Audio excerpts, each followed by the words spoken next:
droite républicaine, parce qu'il y a dans la droite républicaine beaucoup de gens qui sont capables de comprendre ce qu'on leur dit. Donc je pense que ce mouvement de dépassement auquel j'ai appelé reste toujours valable. Et aujourd'hui, hein, il se trouve qu'il y a une rencontre à l'Assemblée nationale dans laquelle interviendront Arnaud Montebourg et Henri Guénaud, mais d'autres également, des députés qui seront présents dans la salle. Par conséquent, je reste fidèle à cette idée que pour sortir des difficultés grandissantes que je vois devant notre pays, eh bien, il faudra que celui-ci se rassemble, et se rassemble sur une ligne de salut public. Très bien. Merci beaucoup. Merci infiniment, Jean-Pierre Chevènement, d'avoir participé à notre émission. Zemmour et Nolo revient juste après la pub avec une femme candidate à la primaire, les Républicains. Une quadra qui veut, malgré ses 3% d'intention de vote, incarner la relève. Nathalie Kosciusko-Morizet nous rejoindra sur ce plateau, alors ne bougez pas.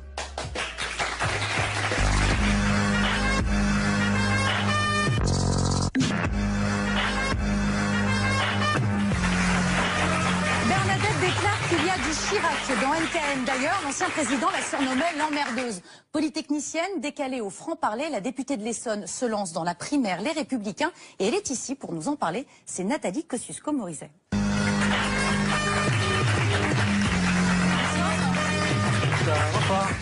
Prenez le temps de vous installer. Alors, avant de commencer notre entretien, j'ai quelques toutes petites questions à vous poser, si vous le voulez bien. C'est le QCM.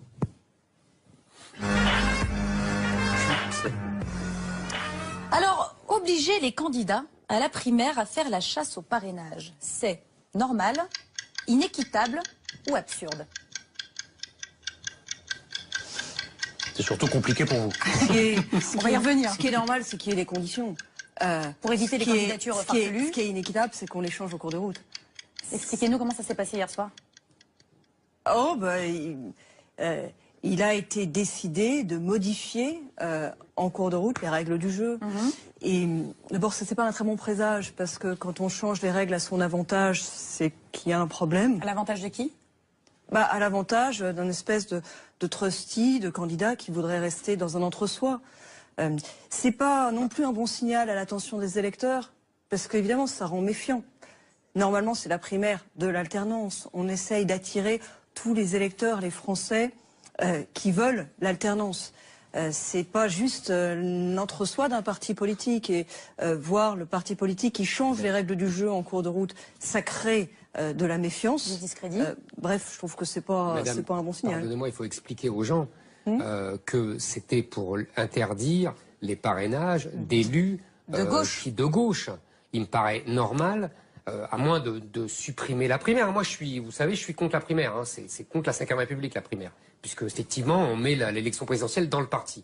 Donc ça, on sera d'accord. Mais à partir du moment où vous acceptez le principe de la primaire, vous ne pouvez pas dire qu'il y a des parrainages d'élus, des Verts ou des socialistes qui vont vous permettre d'être candidate. Ça, c'est inadmissible pour les électeurs. Sauf que, si vous voulez, ça avait été débattu il y a un an. Ah oui, d'accord. Les règles de la primaire, elles ont été fixées. Ils sont un peu lents chez vos Elles ont été fixées il y a un an. Et il y a un an, on a débattu des règles d'accès à la primaire. On a dit, voilà, il faudrait 2500 adhérents, les Républicains, qui marquent la proximité avec la droite et le centre. Et puis, 250 grands élus, du profil de grands élus, en fait, qui peuvent parrainer pour l'élection présidentielle. Et ceux-là, on ne leur demande pas d'appartenance partisane, parce que c'est le pilier des 2500 adhérents des Républicains qui marquent l'appartenance partisane. Les autres, c'est pour marquer la surface politique. On en a débattu. À l'époque, moi je le sais parce que j'étais numéro 2 du parti, j'ai participé à ces réunions. On en a débattu et on a choisi ça et on l'a validé. Et un an après, pour écarter en fait une sensibilité politique, pour faire le tri, on change les règles du jeu. Moi, je dis seulement que changer les règles du jeu en cours de route, c'est pas envoyer un signal de confiance. Mais est-ce que vous comprenez, par exemple, Frédéric Pechner qui dit c'est une idée un peu baroque d'aller chercher des voix à gauche. Est-ce que vous comprenez Brice Hortefeux aussi, qui a moqué ce... Il fallait pas l'accepter, alors. Vous pouvez dire, on peut avoir tous les débats qu'on veut sur le fond. Moi, je dis, si vous commencez à changer cette règle-là, laquelle vous changerez demain ?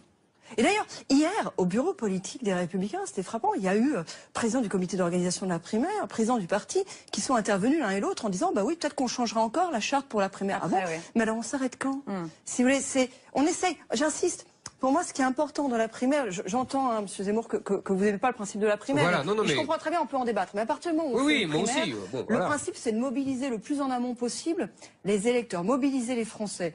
Vous vous souvenez, au moment de la primaire socialiste, on avait regardé avec attention combien il y en avait qui étaient. Ils avaient annoncé 1 million, il y avait eu 2,7 millions, 2,9 millions.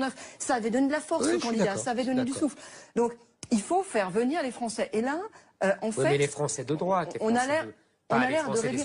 Mais tous ceux qui veulent l'alternance. Dominique Bussereau, par exemple, est intervenu hier de manière très juste en disant, écoutez, ceux qui sont des déçus du hollandisme, ce serait bien qu'ils viennent. Si on essaye d'attirer seulement en 2017 les Français qui ont voté Nicolas Sarkozy en 2012, ben vous savez quoi, ça fait pas une majorité et c'est pour ça qu'on a perdu en 2012. Donc ce serait bien d'en avoir d'autres. Enfin, le message qui vous est envoyé, c'est que vous ne faites plus partie de la famille, quoi, quand même. En fait, il faudrait peut-être en tirer les conséquences, parce que là, c'est presque dirigé contre vous exclusivement. Moi, j'écoute. Moi, à votre place, c'est comme ça que vous l'avez pas de conseil, évidemment. Vous savez quoi, j'écoute les messages des Français. Moi, je porte dans la primaire une sensibilité politique qui ne reçoit pas en général le soutien d'Éric Zemmour, mais qui en reçoit d'autres et qui est pour le moment. Alors, ils sont tous sur le même créneau dans la primaire. On a des candidats qui défendent tous le même point de vue. Moi, j'en défends un autre. Par exemple, sur des questions comme le Nini. Bon, la plupart tous les candidats à la primaire ont été pour le Nini, pour renvoyer dos à dos le Front National et le Parti Socialiste. Moi, j'ai défendu l'idée qu'on ne renvoyait pas dos à dos le Front National et le Parti Socialiste. Au moment des élections régionales, les Français, dans leur vote, ils ont donné plutôt raison à ma position. Sinon, dans le Nord-Pas-de-Calais, Picardie, en région PACA, dans le Grand Est, il y aura eu des présidences nationales. Donc cette sensibilité-là, en tout cas, l'électorat de gauche vous a donné massivement raison, quitte à voter pour des gens de droite. Vous avez une partie de l'électorat de droite. Non, vous avez raison. Regardez ce qui s'est passé dans la région. Là-dessus, vous avez raison. Et donc cette sensibilité-là. Ça veut pas dire que vous aviez raison sur le principe, mais vous avez raison dans les faits. Dans les faits, moi j'entends très bien qu'on puisse ne pas être d'accord. Mais je ne demande pas forcément qu'on soit d'accord avec moi. Je demande qu'on reconnaisse que ces sensibilités qui existent, y compris dans le pays, et je trouve qu'elle doit pouvoir être représentée à la primaire. Sinon, s'ils sont tous à défendre la même chose, ça va pas être très intéressant. Et concrètement, vous en êtes où? Vous les avez, les 20 parlementaires, les 250 élus? Ça avance bien, et le paradoxe d'ailleurs, c'est que le type d'opération d'hier soir, en fait, aide beaucoup. Mais non, c'est pas ça, c'est que ça aide beaucoup. Parce que vous avez toute une série de parlementaires pour dire, on n'est pas forcément d'accord avec toi sur tout, mais on trouve qu'en effet, cette voix doit pouvoir être entendue. Et d'ailleurs, le jour venu, et c'est pas aujourd'hui, c'est pour septembre le dépôt des parrainages. Le jour venu, moi, c'est aussi la question que je poserai aux parlementaires. Est-ce que vous êtes prêts à faire un acte démocratique qui est de donner un parrainage pour que cette voix puisse être entendue, d'accord ou pas d'accord avec tout. Je comprends très bien, j'accepte très bien qu'on soit pas d'accord avec moi, surtout, je suis pour la liberté de conscience. Deuxième petite question, la mise en examen d'un candidat à l'élection présidentielle. Ça disqualifie, c'est très compliqué ou ce n'est absolument pas gênant? Eh bien écoutez, moi je trouve que c'est les électeurs qui doivent décider dans tous les cas. Autrement dit, une mesure judiciaire ne doit pas détourner un candidat de pouvoir se présenter au suffrage des électeurs, pas plus qu'une mesure administrative ne doit détourner une candidate de pouvoir être candidate à la primaire. On ne peut pas faire un équivalent. Non, il n'y a absolument pas d'équivalence. Non, mais il n'y a pas d'équivalence. Mais vous avez raison. Vous avez compris. Vous avez compris que vous plaidiez pour votre propre. Ça fait 2 fois que je lui donne raison. Vous avez compris. Ce que je veux dire, c'est que le principe de l'élection, c'est que les électeurs tranchent. Moi, je suis d'accord. Et le principe de l'élection, c'est que les électeurs tranchent. Mais les électeurs, ils sont raison. Mais les électeurs, ce n'est pas les juges qui choisissent les candidats. Tant que c'est transparent, tant qu'on sait, ils choisissent. Je ne demande pas que ce soit les juges qui fassent les élections. Je demande juste qu'à partir d'une certaine gravité d'accusations, des accusations qui ne sont pas contestées sur le fond, mais juste sur la forme, on essaie d'échapper au procès par des vices de procédure. Il me semble qu'il y a une obligation morale à partir d'un certain degré. Il ne s'agit pas que les juges, c'est simplement la responsabilité morale de l'apprenti candidat. Mais attendez, Monsieur Mulot, là, vous renvoyez à la responsabilité morale de chacun. Absolument. Ça, c'est le choix personnel du candidat. Moi, ce que je dis simplement, c'est que pour ce qui est des règles collectives... Mais c'est aussi la question, hein. Bah non. Moi, vous me demandez mon avis pour ça n'est absolument pas gênant. Moi, je trouve que d'un point de vue moral, c'est gênant. Évidemment que c'est gênant parce que ça va gêner les électeurs.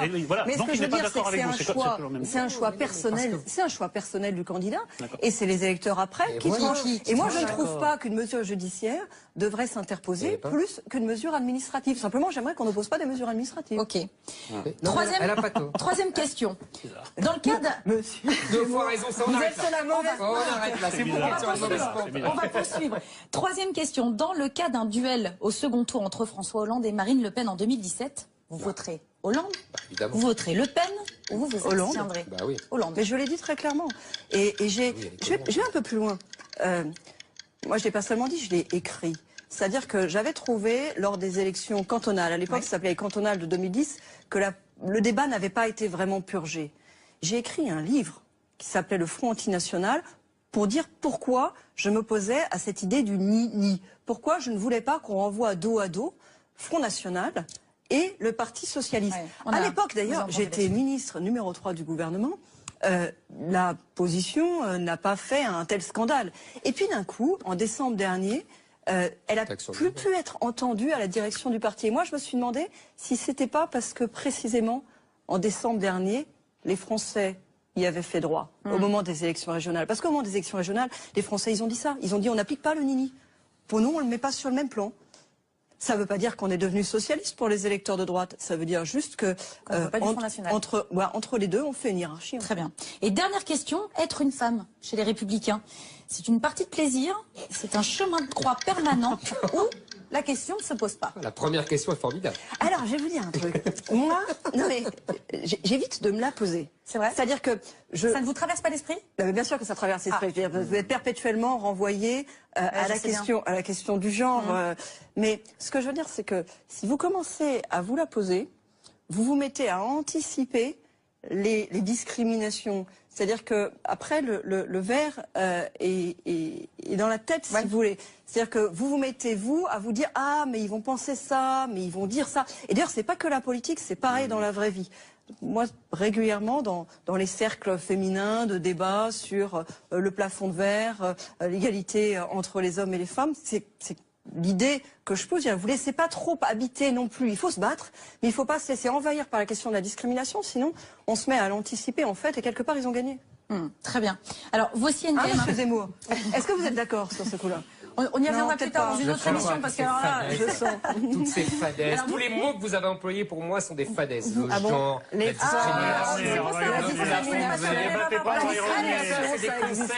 dommage, ça démarrait tellement bien. Allez, on pourrait comparer les salaires. Moi, je connais que la réalité. Je veux bien. Alors, vous pouvez nous dire votre salaire et dire le salaire de madame et puis on va on fait pas le même boulot. Et on n'a pas le même âge. Et pourtant, et on n'a pas le même âge. Vous voyez, c'est dur. Est-ce que vous êtes d'accord? Bon, on en parlera une prochaine fois. Moi, ce que vous essayez de faire, même que c'est comme horizon, on voit bien ce que vous essayez, mais ça ne marchera pas. Bon, ça, c'est pas sûr, parce que ça commençait pas mal. Non, on s'en fout complètement. Voici. En général, des femmes en particulier. C'est ça. Mais voilà, mais il en faut pour les défendre. On fera un débat une prochaine fois. Voici, vous avez le droit à votre anti-portrait. Le voici tout de suite, préparé par Amandine Collongette.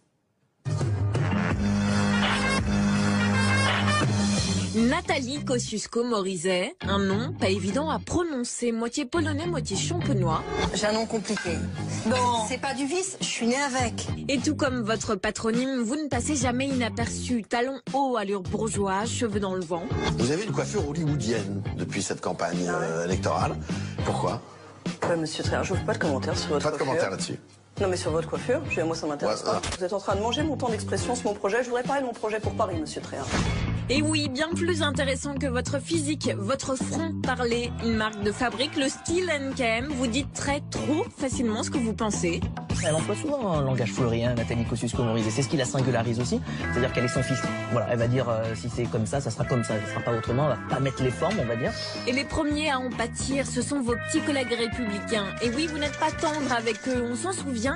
Il y a eu ce jour où vous n'avez pas hésité à dénoncer la lâcheté de Jean-Louis Borloo et Jean-François Copé. Je vais pas vous dire que ça m'a pas fait de peine. Et quand on est injurié, on a toujours un peu de peine. Enfin écoutez, c'est excusé, donc là c'est bien clos. Dernière fronde en date, votre critique du nini de Nicolas Sarkozy au régional. Croire que le parti se renforce en s'épurant, c'est une vieille idée stalinienne. NKM et Sarko. Compliqué à dire où en sont leurs relations. Ça a été en dents de scie pendant toutes ces années où ils ont travaillé ensemble. Depuis, le président vous a débarqué, il vous boude. Peu importe, vous semblez n'avoir besoin de personne et ne pas être touché par les sobriquets désagréables que l'on vous donne. Faux folle pour le maire, tête de mule pour Nicolas Sarkozy, dingue pour Jean-François Copé. Sympa. Et vous foncez tête baissée dans la course à la primaire. Mais NKM, n'êtes-vous pas au fond un peu seul? Il fallait en quelque sorte qu'elle se désolidarise qu'elle s'éloigne de Nicolas Sarkozy pour avoir ce positionnement qu'elle a aujourd'hui, c'est vrai, particulier, un peu solitaire. On ne connaît pas aujourd'hui de députés, de parlementaires qui se disent NKMistes, comme il y a des sarkozystes, comme il y a des juppéistes, comme il y a des leméristes.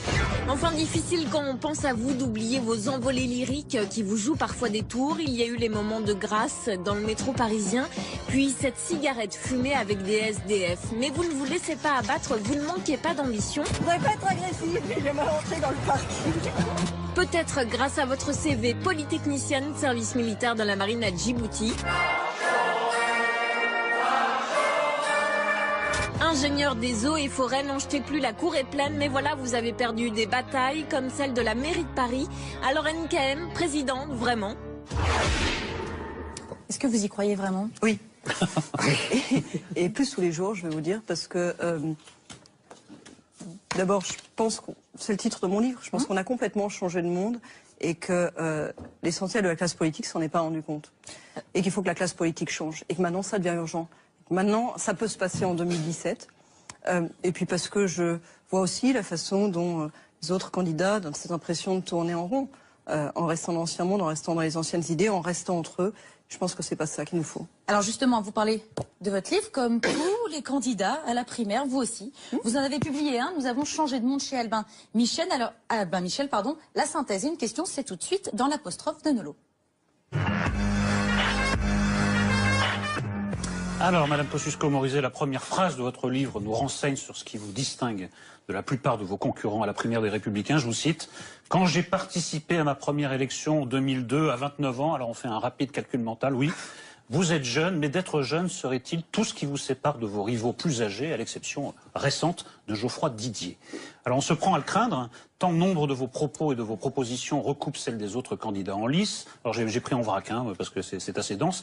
Réforme du statut de la fonction publique, on a déjà lu ça ailleurs. Réforme de l'immigration familiale, nécessité d'un choc fiscal, tout le monde est pour. Ubérisation de la société, c'est également chez Juppé par exemple. Rappel de l'importance de définir une identité française, nécessité pour l'individu comme pour la collectivité de connaître ses racines, rétablissement de l'autorité, tous les candidats en lice sont pour, baisse des dépenses publiques, c'est également vrai pour ça, refondation de l'Europe, etc. Mais il faut aussi reconnaître que vous abordez des sujets peu explorés par les autres prétendants.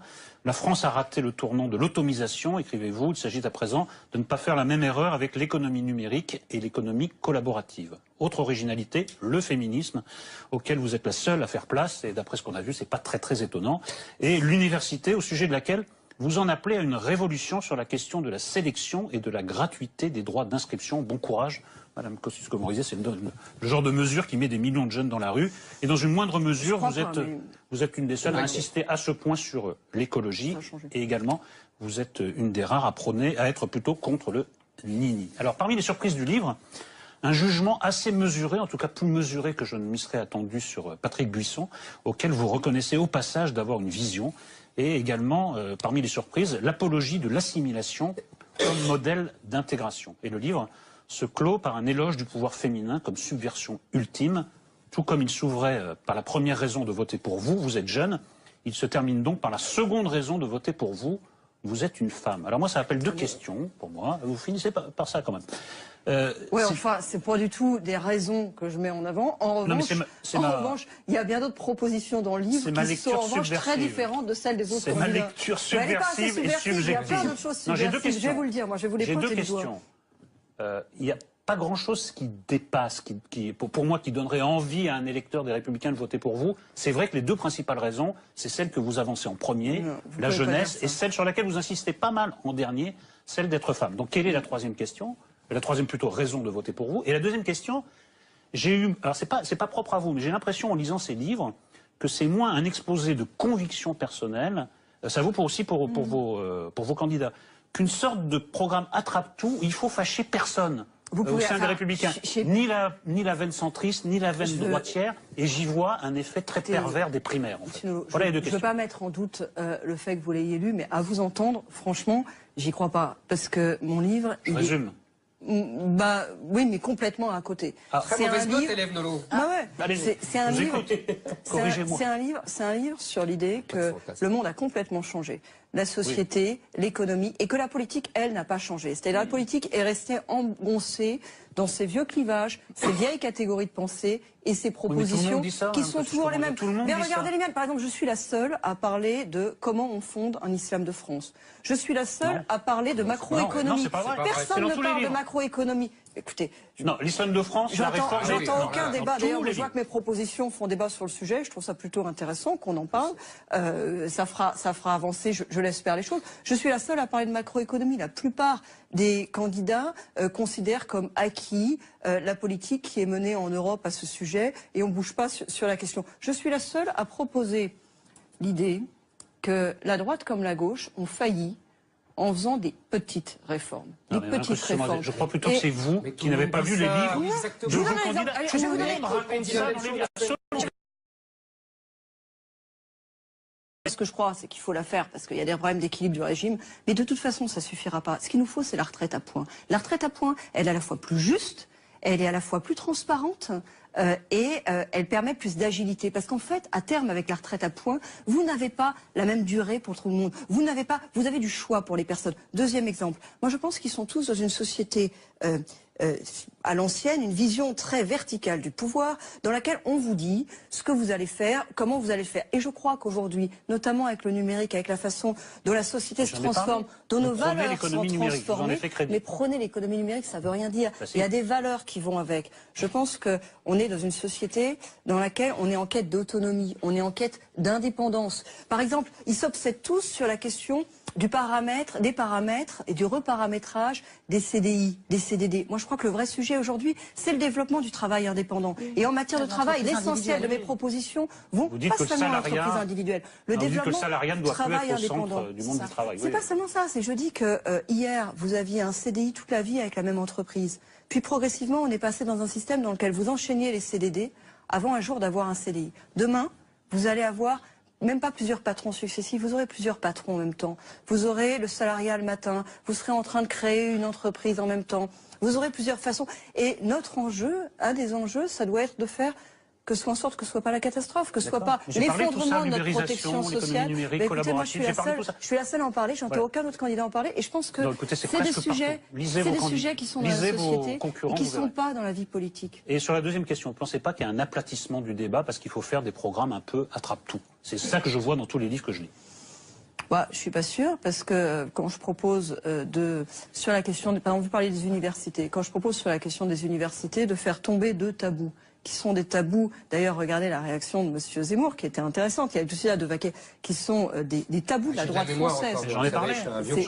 De Vaquet, tout le monde s'en souvient, qui sont des tabous de la droite, notamment de la droite, parce que c'était cette époque-là. C'est pas des propositions qu'on trouve ailleurs. Et moi, je pense que c'est des propositions qui sont indispensables. C'est-à-dire qu'en fait, aujourd'hui, on a un système qui est hypocrite. C'est-à-dire qu'on dit qu'on fait pas de sélection à l'université. Mais en fait, on fait de la sélection. On fait de la sélection par l'échec. Parce qu'au bout de 3 ans, la moitié de ceux qui étaient inscrits au début ne sont plus là. On fait de la sélection par l'argent. Parce que quand l'université tombe en qualité, c'est ceux qui ont les moyens d'aller faire des études à l'étranger ou d'aller faire un petit complément de diplôme pour faire reluire un peu le CV, qui s'en sortiront. Donc, il y a une hypocrisie à dire qu'il est vraiment de gauche, à dire qu'on ne fait pas de sélection, et en fait, derrière, il y a un dispositif qui est profondément antisocial. C'est un vrai débat. Il y a une hypocrisie quand même. Et d'ailleurs, le système américain qui est basé sur l'inverse est en train d'être sérieusement contesté. Je ne propose pas un système américain. Je propose un système dans lequel, par exemple, sur les droits d'inscription, vous avez une modulation en fonction des revenus, avec un minimum de boursiers obligatoire. C'est-à-dire qu'on dit à une université, on lui laisse de l'autonomie, la vraie autonomie. Tenez, on a fait l'autonomie des universités, mais on n'est pas allé au bout. On lui dit, bon, vous aurez besoin d'avoir 35, 30, 25, 40%, au fond en discuter, de boursiers. Il faut que ce soit des vrais boursiers. Il faut arrêter que ce soit un petit complément qui, en fait, vous oblige à bosser à côté. Parce qu'on a des bourses aujourd'hui qui sont pas des vrais. Je veux dire, ça peut pas vraiment accompagner des études. Il y a un mensonge derrière. Et en revanche, vous avez une possibilité de moduler les droits d'inscription parce que aujourd'hui, le droit d'inscription fixé de manière uniforme au niveau national, ça permet pas aux universités de vivre, ça permet pas aux universités de maintenir le niveau. Et je rebondis sur la réaction de M. Zemmour, que je comprends bien, parce que c'est vrai qu'à l'époque de Vaquet, ça avait été... Mais je pense que le monde a changé là aussi. Et que les Français, ils ont compris que c'était... Regardez, au début de l'année universitaire, là, il y a eu un hashtag c'était ma salle de cours est pleine ou mon amphi est plein. C'était tellement bondé dans les universités, vous vous souvenez, que les élèves eux-mêmes se sont mis à protester et à dire c'est pas des conditions de travail possibles. Ça a toujours été Ah non mais ça, c'est une contestation qui monte dans l'université aussi, y compris du côté des profs. Moi j'ai reçu le soutien d'un certain nombre de profs sur cette initiative. Je vous écoute depuis longtemps et je pense que en fait vous avez un problème d'identité. C'est-à-dire que d'abord on parlait de vos relations avec les Républicains. Nolo vous disait ce que vous êtes de la famille et tout. Moi, je pense que pour les électeurs de droite, vous êtes quelqu'un de gauche, et pour les électeurs de gauche, vous êtes une bourgeoise. Donc déjà, ça pose un vrai problème. Vous êtes chez vous nulle part. Je pense que et depuis que je vous suis, c'est toujours la même chose. En fait, les gens de droite vous détestent beaucoup plus que les gens de gauche. Il faut que vous le sachiez quand même. Je pense que vous le savez. Ceux de droite que vous fréquentez, j'en doute pas, monsieur Zemmour. Mais c'est une droite un peu particulière. La droite, vous savez, d'après les sondages, on en a parlé déjà avec Nolo, 80% des électeurs UMP, enfin républicains comme on dit aujourd'hui, sont très près de toutes les thèses que je défends. Donc ne dites pas les gens que je fréquente seulement. C'est pas 4 personnes, hein, c'est des dizaines de millions de gens. Je suis sûr que vous avez plein d'amis. Non, mais si c'est ça le problème, vous êtes trop bonne. Deuxièmement, après, vous chevauchez le cheval habituel qui est de la modernité. Vous savez, j'entends ça depuis des décennies. Tout le monde est moderne. La République moderne, disait Chevènement, mais moi très peu, parce que justement il est daté. Mais c'est une moderne, oui, mais voilà, on est bien d'accord. En général, la modernité, le mot moderne, il correspond à une époque. On est bien d'accord. Mais ça ne veut pas dire qu'il ne faut pas être contemporain, qu'il ne faut pas voir le monde changer autour de soi. Oui, mais et l'accompagner quand on fait de la politique. Non, mais d'accord, mais vous secouez beaucoup de mythes. Par exemple, quand vous dites oui, c'est fini le salariat, le matin on sera salarié, puis après on sera indépendant. D'abord, si c'est ça, si c'est le retour au travail à la tâche, comme dans les livres de Steinbeck, moi je vous la laisse votre modernité.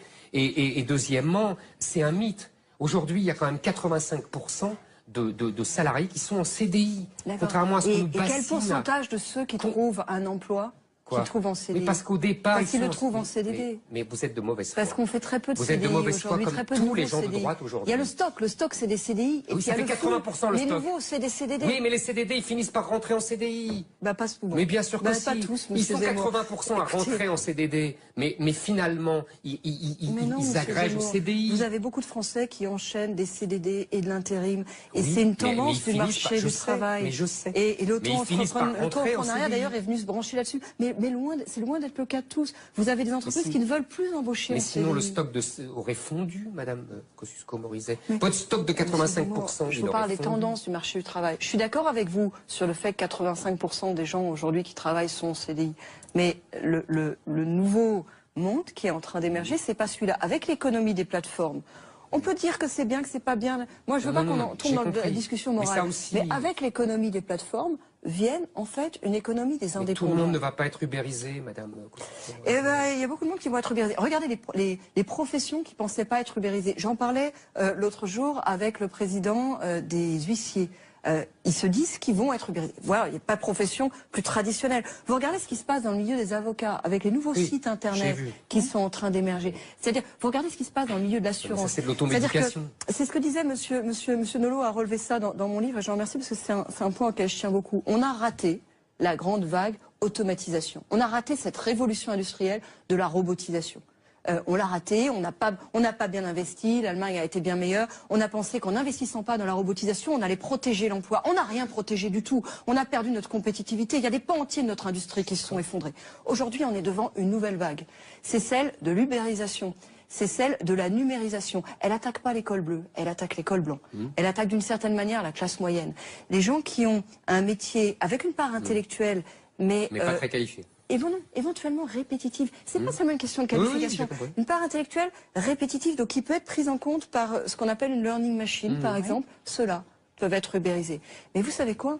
C'est une grande part de la classe moyenne. Donc c'est un risque d'avoir une société qui qui se distend comme ça. Vous savez, la société, elle s'est déjà distendue avant et je vous ai pas attendu pour la regarder. La société, elle s'est distendue parce qu'il y a des inégalités majeures depuis 20-30 ans. Parce que la mondialisation a fabriqué... Mais ça, c'est nouveau. Oui. Et on a moyen, si on prend maintenant, d'en faire une chance plutôt qu'un inconvénient. En tout cas, si on ne le regarde pas, on est sûr de se retrouver avec la guerre partout, comme entre Uber et les taxis, et pas de solution pour personne. Il y a quelque chose qui m'amuse chez vous. Vous passez votre temps à dire que vous êtes donc moderne, que vous détestez les réactionnaires. J'utilise jamais ce mot-là, monsieur. Contemporaine, si vous préférez. Oui, je n'aime pas les réactionnaires. Bon, je suis assez anti-réac, de droite et de gauche d'ailleurs. Voilà, vous détestez les réactionnaires. Sauf que quand je vous lis, vous êtes pour le retour de la sélection à l'université, pour l'autorité dans l'État, pour l'assimilation. Je crois qu'il n'y avait plus que moi qui était pour l'assimilation. Donc là, je suis content d'avoir un soutien. Parce que vous savez ce que c'est que l'assimilation. Hein. C'est pas l'intégration et c'est encore moins l'inclusion, hein, chère madame. Vous le savez. L'assimilation, ça veut dire devenir le même. Hein. Et ça, il n'y a plus personne qui désire ça. Plus réactionnaire que tout ce que je viens de dire, il n'y a pas. Très contestable. Ah non, moi je suis pour. Mais au moins... Le mot, enfin, il y a une querelle, d'ailleurs, je le dis, il y a une querelle théologique sur les mots assimilation et intégration. C'est pas la même chose. Et il faut regarder, il faut regarder précisément ce qu'on met derrière. L'assimilation, ça veut dire se retrouver sur l'essentiel. Ça veut dire se retrouver sur ce qui fait société. Ça veut pas dire devenir. Ça, c'est l'inclusion. Ça veut pas dire retrouver et faire France aussi, devenir les mêmes. C'est du pipeau, ça, madame. Mais attendez, rentrons dans le détail. L'assimilation, je sais ce que c'est, moi. Rentrons dans le détail. Moi, je suis pour une société de liberté, aussi bien sur les questions d'économie que sur les questions de société. Et troisième pilier, je considère que la liberté, ça se défend. Et donc ça m'amène à avoir des positions plutôt strictes sur les questions régaliennes parce que je considère que la liberté, ça se défend. La plupart de mes concurrents sont pour moi d'un libéralisme unijambiste. Et ça, je trouve ça inquiétant, parce que je trouve ça assez chinois, c'est-à-dire que c'est chinois au sens de la société chinoise. C'est-à-dire qu'ils sont libéraux sur les questions économiques, et puis alors quand on vient aux questions de société, ils deviennent très conservateurs.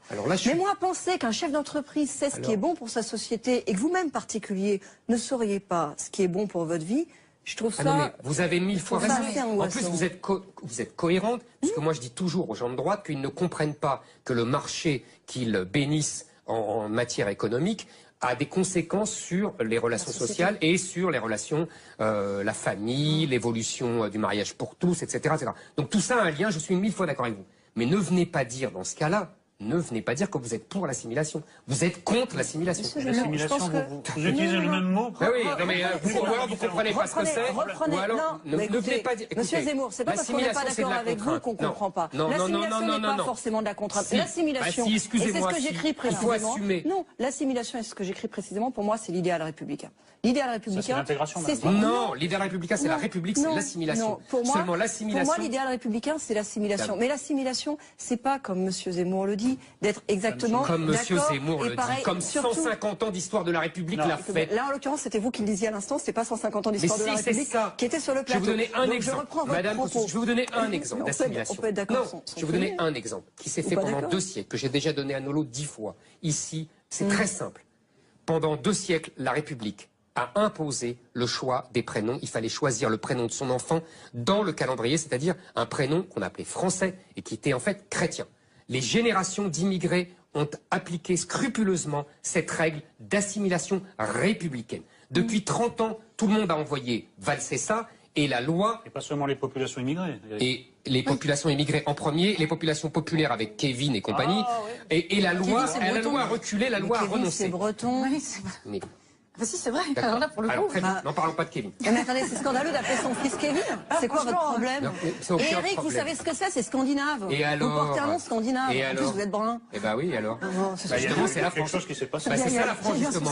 Eh ben voilà, je vous dis pas autre chose. Ben non, justement. Mais vous n'avez pas compris ma question. Ça fait des décennies. Attendez, je crois que j'ai compris votre question et je vais y répondre si vous voulez. Ça fait la France s'honore d'avoir su accueillir et faire place à des générations successives, dans lesquelles vous avez trouvé les républicains espagnols, vous avez trouvé...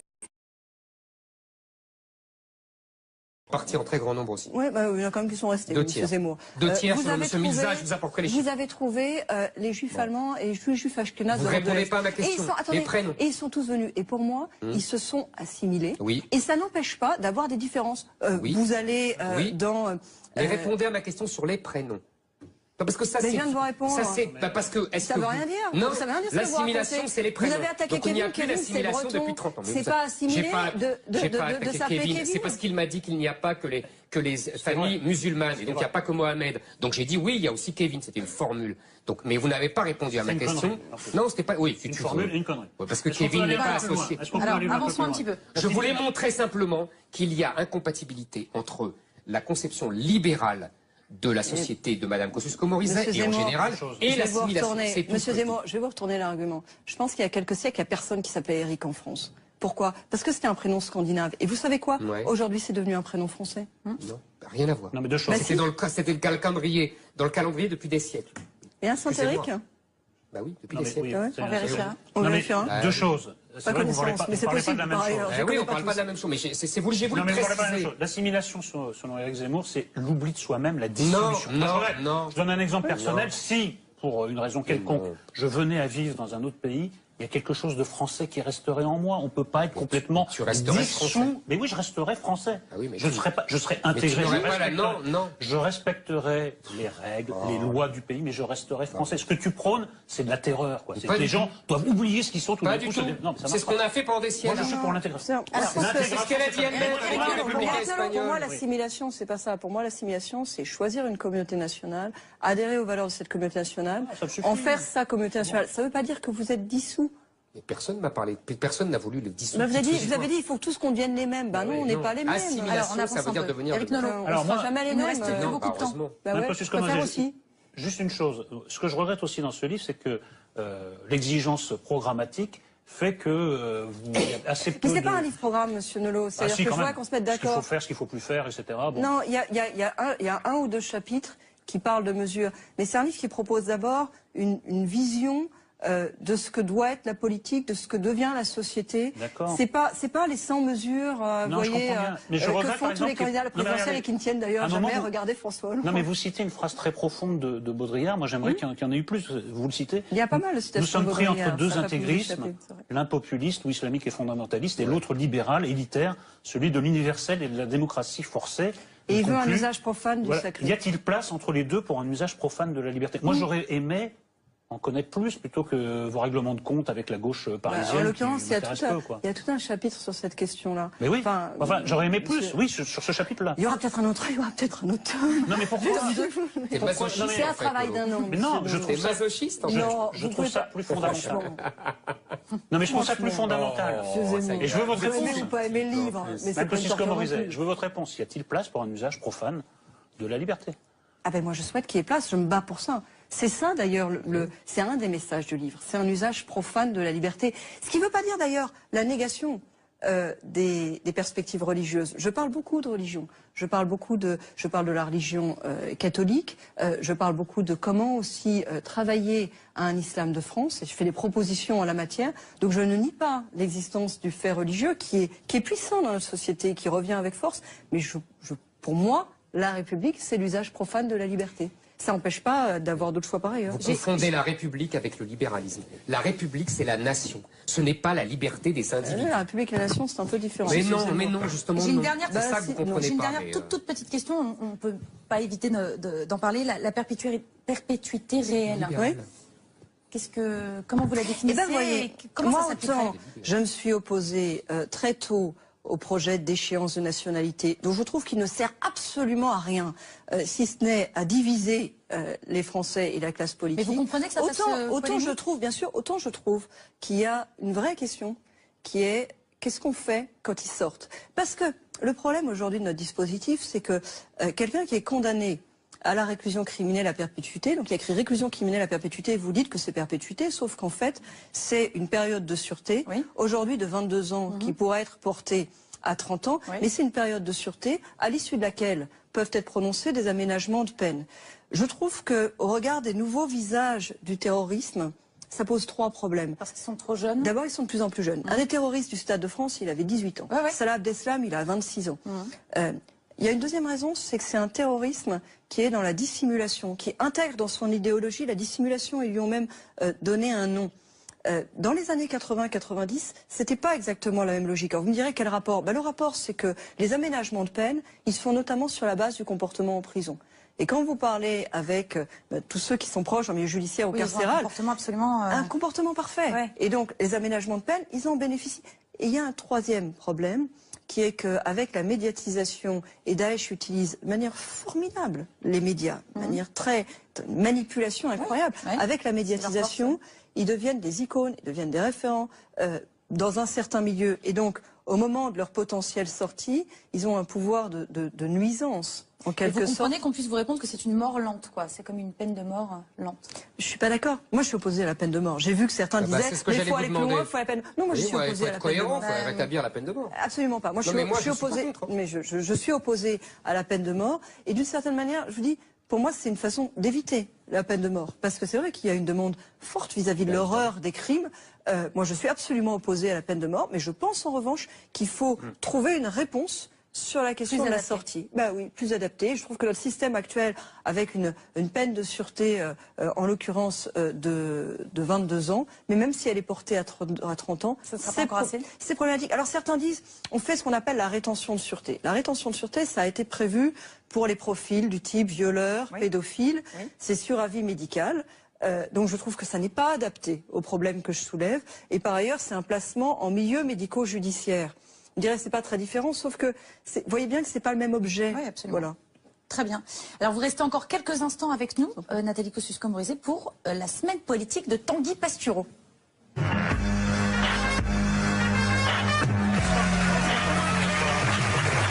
Tanguy. Bonsoir messieurs. Messieurs, dames. Bonsoir messieurs, dames. Autant pour moi je vous oubliais Valérie, je ne sais pas ce qui m'arrive. Et bonsoir madame. Voilà. Et maintenant que ces dames sont contentes, on y va. Cette semaine, Bruno Le Maire a rencontré, c'est incroyable, des jeunes qui le kiffent. Son charisme leur rappelant le héros de leur enfance, Bob l'éponge. Regardez, il y a ici 1, 2, au moins 8 post-ados qui, au lieu de s'exciter sur des photos de Kim Kardashian, suivent Bruno Le Maire. Les pauvres ne vont pas découvrir leur corps avant leurs 35 ans. Un mouvement a même été créé pour ces êtres perdus, les jeunes avec BLM, ce qui ne signifie pas biturlitro-mononucléose, comme le suggère leur âge, mais Bruno Le Maire. Enfin, mais quel gâchis. Cette semaine, on apprenait que François Hollande mesure ses pas et en fait 6000 par jour. Il doit penser qu'il va arriver plus vite en mai 2017 pour l'acquis. Alors, il y a quand même le dérèglement climatique, le chômage, les migrants. Lui, il compte ses pas. Je pense qu'au prochain attentat, il se met à la Zumba. Le jour de l'apocalypse, il fera du stretching. Cette semaine, Juppé, le père Fouras du centre droit, a enfilé, regardez, le pantalon le plus large du monde, entre le pas de def et le bas de pyjama. Si Christina Cordula d'M6 voit ça, elle va faire un AVC. Il a ramassé toutes les moumoutes de la salle. Le grand concurrent en fait de Juppé, ce n'est pas Bruno Le Maire, c'est la lingette Swiffer. Cette semaine, Hollande a vu Alain Chamfort, l'interprète de Manureva, une chanson sur un bateau qui a coulé, donc il pensait que ça parlait de son quinquennat. Pendant tout le concert, il a marché dans la fosse, il a compté, il a fait 6000 pas. Cette semaine, Jean-Marc Ayrault est allé en Corée. Il a rencontré des prépubères qui ont mimé avec des gestes leur dernière relation sexuelle. Puis, ça a été le drame. À cause de son air larmoyant, un Coréen a pris Ayrault pour un cocker et l'a emmené au resto, pas dans la salle, dans la cuisine, où il a été préparé avec des haricots. Cette semaine, Christian Estrosi a suivi la police de Nice dans une ZEP. Regardez, c'est le nouveau Bernard de la Villardière. Là, il part à Pattaya pour un sujet sur la prostitution. Alors, Estrosi a pu voir en action Rex, le seul chien en chaussettes de pépé et soutien-gorge. Il a le style de Juppé s'il était devenu transgenre. Rex a trouvé un compteur EDF. Même de nos chiens, on fait des fonctionnaires. Cette semaine, Bernard Cazeneuve et Jean-Yves Le Drian, les frères Prozac, à eux deux, ils dégagent l'enthousiasme de la population de Pompéi au lendemain de l'éruption du Vésuve, ont rendu visite à la police à Roissy. Leur passage a bien sûr entraîné 14 tentatives de suicide avec leur arme de service par les policiers qui les ont croisés. Cette semaine, Nicolas Sarkozy, qui parcourt la France, tel le virus de la grippe, mais en plus pénible, a fait une escale dans un resto routier. C'est le premier rendez-vous en terre inconnue où il n'y a pas Frédéric Lopez. Il vit dans le 16e avec un top modèle et se retrouve chez Dédé à siffler du rouge en cubi. La primaire à droite est un enfer. Sarkozy a ensuite rencontré les 5 jeunes qui ne sont pas pour Bruno Le Maire. Donc il a fait un selfie avec une ado, c'est un vie ma vie de Jean-Luc Lahaye. Puis, parce qu'il n'a pas voulu se lever, 3 jeunes ont posé comme s'ils étaient en train de faire leurs besoins dans un fourré à côté de lui. La photo la moins esthétique de l'histoire. Cette semaine, on a réalisé qu'André Valigny, secrétaire d'État qui bosse avec Hérault, le menu B12, là, était l'homme le plus rigide du monde. Regardez-le, voilà, né des amours entre un humain et un bâton de colle UU. Quand il va inaugurer sa statue au musée Grévin, ils vont le garder lui et lâcher la statue à l'arrêt du bus. Il s'est ensuite rendu à Dubaï. On n'a pas réussi à le plier, donc il a voyagé en soute avec les valises. Cette semaine, Xavier Bertrand a visité une usine de travail du bois et a eu un porte-revue à la con. C'est le seul type qui toute l'année a des cadeaux de fête des pères.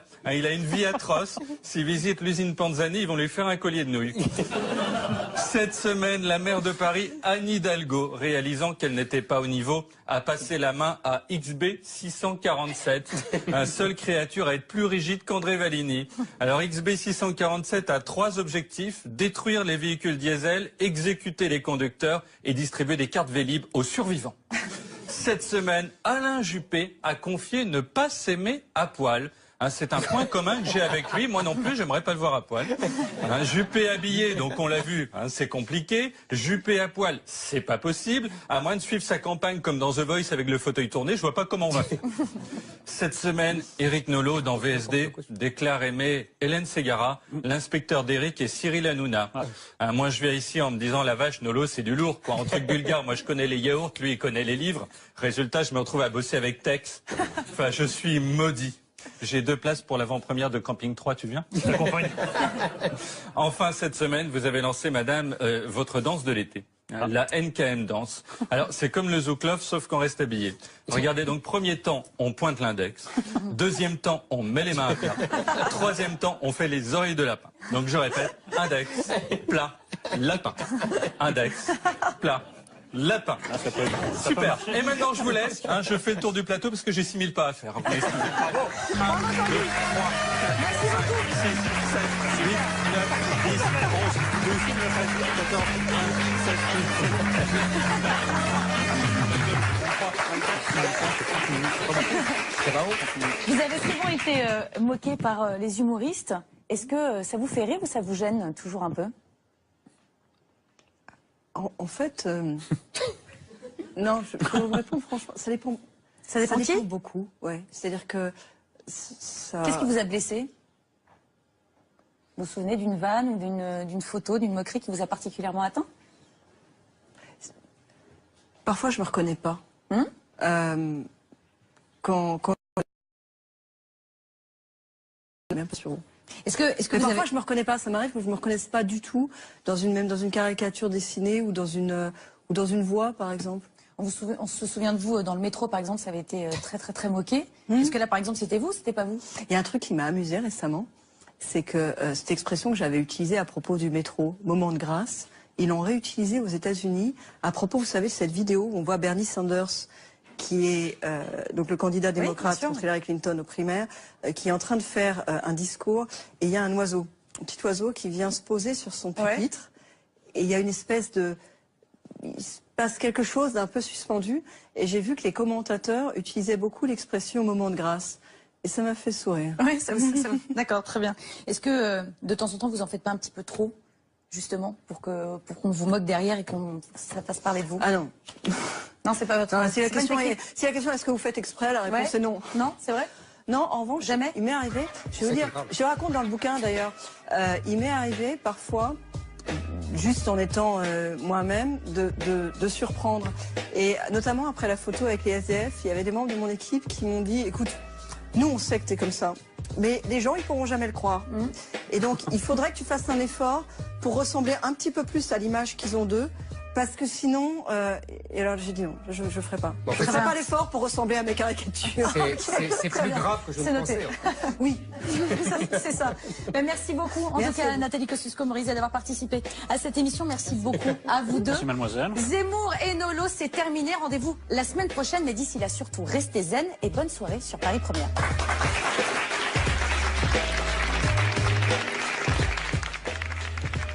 décors feutrés et joutes verbales enflammées, Polonium de Natacha Polony à suivre sur Paris Première.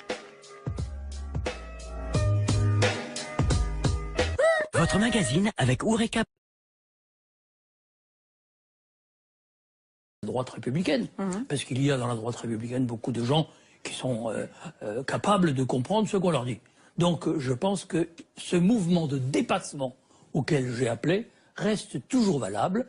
Et aujourd'hui, il se trouve qu'il y a une rencontre à l'Assemblée nationale dans laquelle interviendront Arnaud Montebourg et Henri Guédot, mais d'autres également, des députés qui seront présents dans la salle. Par conséquent, je reste fidèle à cette idée que pour sortir des difficultés grandissantes que je vois devant notre pays, eh bien, il faudra que celui-ci se rassemble, et se rassemble sur une ligne de salut public. Très bien. Merci beaucoup. Merci infiniment, Jean-Pierre Chevènement, d'avoir participé à notre émission. Zemmour et Nolot revient juste après la pub avec une femme candidate à la primaire, Les Républicains. Une quadra qui veut, malgré ses 3% d'intention de vote, incarner la relève. Nathalie Kosciusko-Morizet nous rejoindra sur ce plateau, alors ne bougez pas.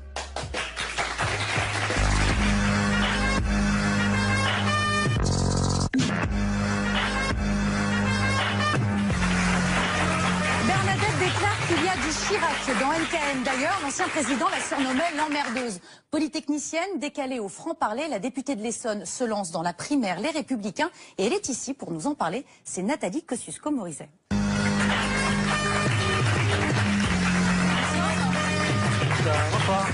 Prenez le temps de vous installer. Alors, avant de commencer notre entretien, j'ai quelques toutes petites questions à vous poser, si vous le voulez bien. C'est le QCM.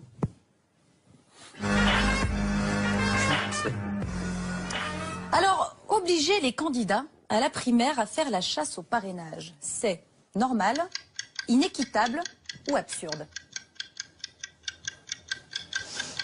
C'est surtout compliqué pour vous. On va y revenir. Ce qui est normal, c'est qu'il y ait des conditions. Pour éviter les candidatures farfelues. Ce qui est inéquitable, c'est qu'on les change au cours de route. Expliquez-nous comment ça s'est passé hier soir. Oh, il a été décidé de modifier en cours de route les règles du jeu. Et d'abord, ce n'est pas un très bon présage, parce que quand on change les règles à son avantage, c'est qu'il y a un problème. À l'avantage de qui? À l'avantage d'un espèce de trustee, de candidat qui voudrait rester dans un entre-soi. C'est pas non plus un bon signal à l'attention des électeurs, parce qu'évidemment, ça rend méfiant. Normalement, c'est la primaire de l'alternance. On essaye d'attirer tous les électeurs, les Français, qui veulent l'alternance. C'est pas juste l'entre-soi d'un parti politique, et voir le parti politique qui change les règles du jeu en cours de route, ça crée de la méfiance. Du discrédit. Bref, je trouve que c'est pas un bon signal. Pardonnez-moi, il faut expliquer aux gens que c'était pour interdire les parrainages d'élus de gauche. Il me paraît normal, à moins de supprimer la primaire. Moi, vous savez, je suis contre la primaire. C'est contre la 5e République, la primaire. Puisque, effectivement, on met l'élection présidentielle dans le parti. Donc ça, on sera d'accord. Mais à partir du moment où vous acceptez le principe de la primaire, vous ne pouvez pas dire qu'il y a des parrainages d'élus des Verts ou des socialistes qui vont vous permettre d'être candidate. Ça, c'est inadmissible pour les électeurs. Sauf que, si vous voulez, ça avait été débattu il y a un an. Oui, d'accord. Les règles de la primaire, elles ont été fixées. Ils sont un peu lents chez vos Elles ont été fixées il y a un an. Et il y a un an, on a débattu des règles d'accès à la primaire. On a dit voilà, il faudrait 2500 adhérents, les Républicains, qui marquent la proximité avec la droite et le centre. Et puis 250 grands élus, du profil de grands élus en fait, qui peuvent parrainer pour l'élection présidentielle. Et ceux-là, on ne leur demande pas d'appartenance partisane, parce que c'est le pilier des 2500 adhérents des Républicains qui marquent l'appartenance partisane. Les autres, c'est pour marquer la surface politique. On en a débattu. À l'époque, moi je le sais parce que j'étais numéro 2 du parti, j'ai participé à ces réunions. On en a débattu et on a choisi ça et on l'a validé. Et un an après, pour écarter en fait une sensibilité politique, pour faire le tri, on change les règles du jeu. Moi, je dis seulement que changer les règles du jeu en cours de route, c'est pas envoyer un signal de confiance. Mais est-ce que vous comprenez, par exemple, Frédéric Pechnard qui dit c'est une idée un peu baroque d'aller chercher des voix à gauche. Est-ce que vous comprenez Brice Hortefeux aussi, qui a moqué ce... Vous pouvez dire, on peut avoir tous les débats qu'on veut sur le fond. Moi, je dis, si vous commencez à changer cette règle-là, laquelle vous changerez demain?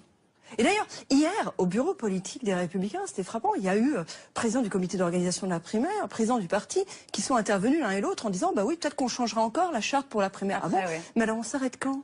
Si vous voulez, on essaye, j'insiste. Pour moi, ce qui est important dans la primaire, j'entends, hein, M. Zemmour, que vous n'aimez pas le principe de la primaire. Voilà, non, mais... Je comprends très bien, on peut en débattre. Mais à partir du moment où on fait une primaire, le principe, c'est de mobiliser le plus en amont possible les électeurs, mobiliser les Français. Vous vous souvenez, au moment de la primaire socialiste, on avait regardé avec attention combien il y en avait qui étaient... Ils avaient annoncé 1 million, il y avait eu 2,7 millions, 2,9 millions.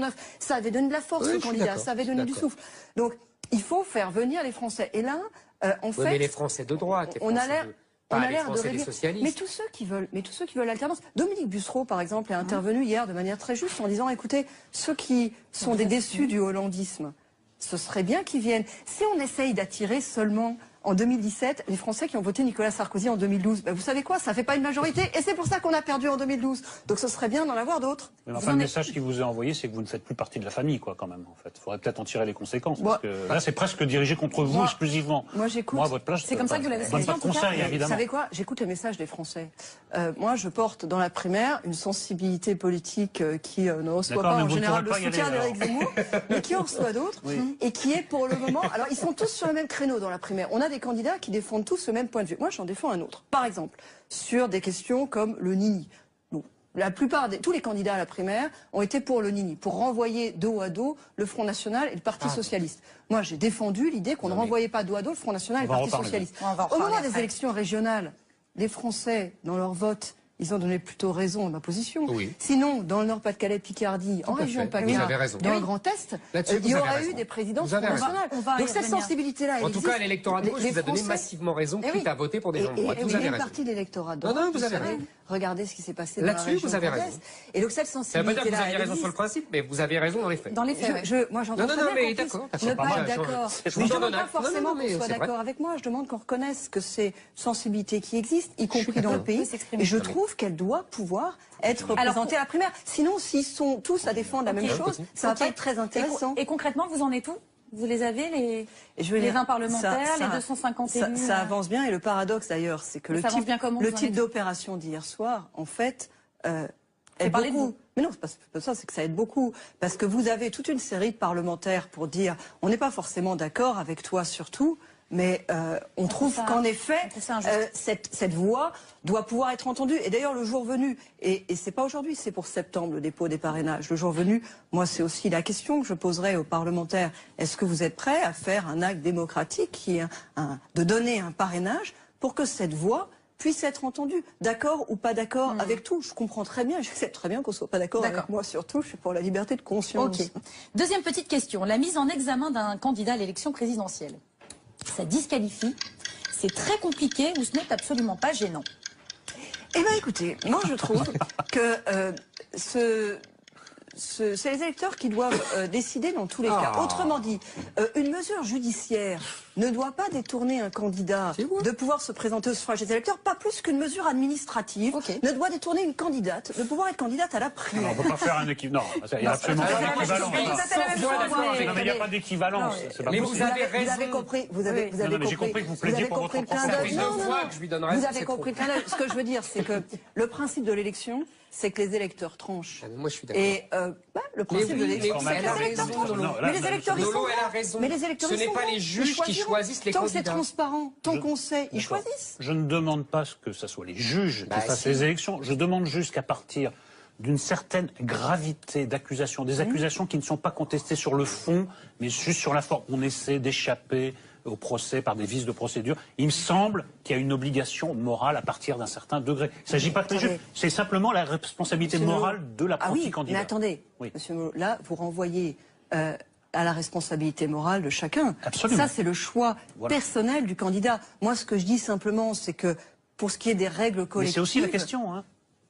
Bah non. Moi, vous me demandez mon avis pour ça n'est absolument pas gênant. Moi, je trouve que d'un point de vue moral, c'est évidemment que c'est gênant parce que ça va gêner les électeurs. Mais ce que je veux dire, c'est que c'est un choix personnel. C'est un choix personnel du candidat, et c'est les électeurs après qui tranchent. Et moi, je ne trouve pas qu'une mesure judiciaire devrait s'interposer plus qu'une mesure administrative. Simplement, j'aimerais qu'on n'oppose pas des mesures administratives. Ok. Troisième question. Dans le cas d'un... Monsieur, deux fois raison, ça on arrête. Vous êtes la mauvaise. On arrête là, c'est bon. On va poursuivre. Troisième question. Dans le cas d'un duel au second tour entre François Hollande et Marine Le Pen en 2017, vous voterez Hollande, vous voterez Le Pen ou vous vous abstiendrez? Oui. Hollande. Mais je l'ai dit très clairement. Et je vais un peu plus loin. Moi, je l'ai pas seulement dit, je l'ai écrit. C'est-à-dire que j'avais trouvé, lors des élections cantonales, à l'époque ça s'appelait les cantonales de 2010, que le débat n'avait pas été vraiment purgé. J'ai écrit un livre qui s'appelait Le Front antinational pour dire pourquoi je m'opposais à cette idée du ni-ni. Pourquoi je ne voulais pas qu'on renvoie dos à dos Front National et le Parti Socialiste. À l'époque d'ailleurs, j'étais ministre numéro 3 du gouvernement. La position n'a pas fait un tel scandale. Et puis d'un coup, en décembre dernier, elle a plus pu être entendue à la direction du parti. Et moi, je me suis demandé si c'était pas parce que précisément, en décembre dernier, les Français y avaient fait droit au moment des élections régionales. Parce qu'au moment des élections régionales, les Français, ils ont dit ça. Ils ont dit on n'applique pas le nini. Pour nous, on le met pas sur le même plan. Ça ne veut pas dire qu'on est devenu socialiste pour les électeurs de droite. Ça veut dire juste que entre les deux, on fait une hiérarchie. Très bien. Et dernière question, être une femme chez les Républicains, c'est une partie de plaisir, c'est un chemin de croix permanent ou la question ne se pose pas? La première question est formidable. Alors, je vais vous dire un truc. Moi, non mais j'évite de me la poser. C'est vrai? C'est-à-dire que ça ne vous traverse pas l'esprit? Bien sûr que ça traverse l'esprit. Vous êtes perpétuellement renvoyé à la question du genre. Mais ce que je veux dire, c'est que si vous commencez à vous la poser, vous vous mettez à anticiper les discriminations. C'est-à-dire que après le verre est dans la tête, si vous voulez. C'est-à-dire que vous vous mettez à vous dire mais ils vont penser ça, mais ils vont dire ça. Et d'ailleurs c'est pas que la politique, c'est pareil dans la vraie vie. Moi régulièrement dans les cercles féminins de débat sur le plafond de verre, l'égalité entre les hommes et les femmes, c'est l'idée que je pose, vous ne laissez pas trop habiter non plus. Il faut se battre, mais il ne faut pas se laisser envahir par la question de la discrimination, sinon on se met à l'anticiper en fait, et quelque part ils ont gagné. Très bien. Alors voici une M. Zemmour. Est-ce que vous êtes d'accord sur ce coup-là? On y reviendra plus tard dans une autre émission, parce que alors là, je sens toutes ces fadaises. Tous les mots que vous avez employés pour moi sont des fadaises. Le genre, la discrimination. C'est dommage, ça démarrait tellement bien. Allez, on pourrait comparer les salaires. Moi, je connais que la réalité. Je veux bien. Alors, vous pouvez nous dire votre salaire et dire le salaire de madame? On ne fait pas le même boulot. Et on n'a pas le même âge. Et pourtant, et on n'a pas le même âge. Vous voyez, c'est dur. Est-ce que vous êtes d'accord? Bon, on en parlera une prochaine fois. Moi, ce que vous essayez de faire, même que c'est comme Horizon, on voit bien ce que vous essayez de faire. Ça ne marchera pas. Ça, c'est pas sûr, parce que c'est pas mal. Non, on s'en fout complètement. Voici. En général, des femmes en particulier. C'est ça. Mais voilà, mais il en faut pour les défendre. On fera un débat une prochaine fois. Voici, vous avez le droit à votre anti-portrait. Le voici tout de suite, préparé par Amandine Collongette. Nathalie Kosciusko-Morizet, un nom pas évident à prononcer, moitié polonais, moitié champenois. J'ai un nom compliqué. Bon, c'est pas du vice, je suis née avec. Et tout comme votre patronyme, vous ne passez jamais inaperçu. Talons hauts, allure bourgeoise, cheveux dans le vent. Vous avez une coiffure hollywoodienne depuis cette campagne électorale. Pourquoi? Monsieur Tréhard, je ne veux pas de commentaire sur votre coiffure. Pas de commentaire là-dessus. Non mais sur votre coiffure, moi ça m'intéresse pas. Vous êtes en train de manger mon temps d'expression sur mon projet. Je voudrais parler de mon projet pour Paris, monsieur Tréhard. Et oui, bien plus intéressant que votre physique, votre front parler, une marque de fabrique, le style NKM, vous dites trop facilement ce que vous pensez. Elle emploie souvent un langage fleuri, Nathalie Kosciusko-Morizet. C'est ce qui la singularise aussi. C'est-à-dire qu'elle est son fils. Voilà, elle va dire si c'est comme ça sera comme ça sera pas autrement. Elle va pas mettre les formes, on va dire. Et les premiers à en pâtir, ce sont vos petits collègues républicains. Et oui, vous n'êtes pas tendre avec eux. On s'en souvient, il y a eu ce jour où vous n'avez pas hésité à dénoncer la lâcheté de Jean-Louis Borloo et Jean-François Copé. Je vais pas vous dire que ça m'a pas fait de peine. Et quand on est injurié, on a toujours un peu de peine. Enfin écoutez, c'est excusé, donc l'incident est clos. Dernière fronde en date, votre critique du nini de Nicolas Sarkozy au régional. Croire que le parti se renforce en s'épurant, c'est une vieille idée stalinienne. NKM et Sarko. compliqué à dire où en sont leurs relations. Ça a été en dents de scie pendant toutes ces années où ils ont travaillé ensemble. Depuis, le président vous a débarqué, il vous boude. Peu importe, vous semblez n'avoir besoin de personne et ne pas être touché par les sobriquets désagréables que l'on vous donne. Faux folle pour le maire, tête de mule pour Nicolas Sarkozy, dingue pour Jean-François Copé. Et vous foncez tête baissée dans la course à la primaire. Mais Anne Kahem, n'êtes-vous pas au fond un peu seule?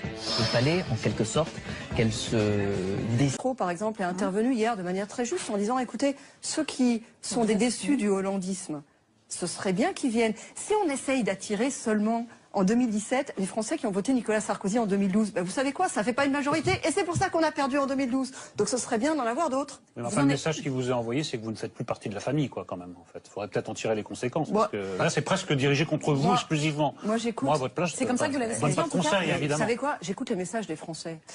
Moi, je porte dans la primaire une sensibilité politique qui ne reçoit pas en général le soutien d'Éric Zemmour, mais qui en reçoit d'autres et qui est pour le moment. Alors, ils sont tous sur le même créneau dans la primaire. On a des candidats qui défendent tous le même point de vue. Moi, j'en défends un autre. Par exemple, sur des questions comme le Nini. La plupart tous les candidats à la primaire ont été pour le Nini, pour renvoyer dos à dos le Front National et le Parti Socialiste. Moi, j'ai défendu l'idée qu'on ne renvoyait pas dos à dos le Front National et le Parti Socialiste. Au moment des élections régionales, les Français, dans leur vote, ils ont donné plutôt raison à ma position. Sinon, dans le Nord-Pas-de-Calais, Picardie, en région PACA, dans le Grand Est, il y aura eu des présidences nationales. Donc cette sensibilité-là, en tout cas, l'électorat de gauche vous a donné massivement raison, quitte à voter pour des gens de droite. Vous avez une partie de l'électorat de droite. Non, vous avez raison. Regardez ce qui s'est passé dans la région. Là-dessus, vous avez raison. Et donc cette sensibilité-là, ça veut pas dire que vous aviez raison sur le principe, mais vous avez raison dans les faits. Dans les faits, moi j'entends très bien mais d'accord. ne pas être d'accord. Je ne demande pas forcément qu'on soit d'accord avec moi. Je demande qu'on reconnaisse que ces sensibilités qui existent, y compris dans le pays, et je trouve qu'elles doivent pouvoir être représentées à la primaire. Sinon, s'ils sont tous à défendre la même chose, ça va pas être très intéressant. Et concrètement, vous en êtes où? Vous les avez, les 20 parlementaires, les 250 élus? Ça avance bien, et le paradoxe d'ailleurs, c'est que le type d'opération d'hier soir, en fait, aide beaucoup. Mais non, c'est pas ça, c'est que ça aide beaucoup. Parce que vous avez toute une série de parlementaires pour dire, on n'est pas forcément d'accord avec toi sur tout, mais on trouve qu'en effet, cette voix doit pouvoir être entendue. Et d'ailleurs, le jour venu, et c'est pas aujourd'hui, c'est pour septembre, le dépôt des parrainages. Le jour venu, moi, c'est aussi la question que je poserai aux parlementaires. Est-ce que vous êtes prêts à faire un acte démocratique qui est de donner un parrainage pour que cette voix puisse être entendue, d'accord ou pas d'accord avec tout. Je comprends très bien, j'accepte très bien qu'on soit pas d'accord avec moi, surtout, je suis pour la liberté de conscience. Deuxième petite question, la mise en examen d'un candidat à l'élection présidentielle. Ça disqualifie, c'est très compliqué ou ce n'est absolument pas gênant? Eh bien écoutez, moi je trouve que c'est les électeurs qui doivent décider dans tous les cas. Autrement dit, une mesure judiciaire ne doit pas détourner un candidat de pouvoir se présenter au suffrage des électeurs, pas plus qu'une mesure administrative ne doit détourner une candidate de pouvoir être candidate à la primaire. On ne peut pas faire un équivalent. Non, il n'y a absolument pas d'équivalence. Il n'y a pas d'équivalence. Mais vous avez raison. Vous avez compris. Vous avez j'ai compris que vous plaidiez pour votre propre. Vous avez compris le clin d'œil. Ce que je veux dire, c'est que le principe de l'élection, c'est que les électeurs tranchent. Moi, je suis d'accord. Et le principe de l'élection, c'est que les électeurs tranchent. Mais les électeurs, ils sont raison. Mais les électeurs, ce n'est pas les juges qui choisissent les candidats. Tant que c'est transparent, tant qu'on sait, ils choisissent. Je ne demande pas que ce soit les juges qui fassent les élections. Je demande juste qu'à partir d'une certaine gravité d'accusation, des accusations qui ne sont pas contestées sur le fond, mais juste sur la forme, on essaie d'échapper au procès par des vices de procédure. Il me semble qu'il y a une obligation morale à partir d'un certain degré. Il ne s'agit pas que les juges, c'est simplement la responsabilité morale de l'apprenti candidat. Mais attendez, Monsieur Molot, là, vous renvoyez à la responsabilité morale de chacun. Absolument. Ça, c'est le choix personnel du candidat. Moi, ce que je dis simplement, c'est que pour ce qui est des règles collectives... Mais c'est aussi la question, hein. Bah non. Vous me demandez mon avis pour ce qui est... Ça n'est absolument pas gênant. Moi, je trouve que d'un point de vue moral, c'est gênant. Évidemment que c'est gênant, parce que ça va gêner les électeurs. Mais ce que je veux dire, c'est que c'est un choix personnel. C'est un choix personnel du candidat. Et c'est les électeurs après qui tranchent. Et moi, je ne trouve pas qu'une mesure judiciaire devrait s'interposer plus qu'une mesure administrative. Simplement, j'aimerais qu'on n'oppose pas des mesures administratives. Ok.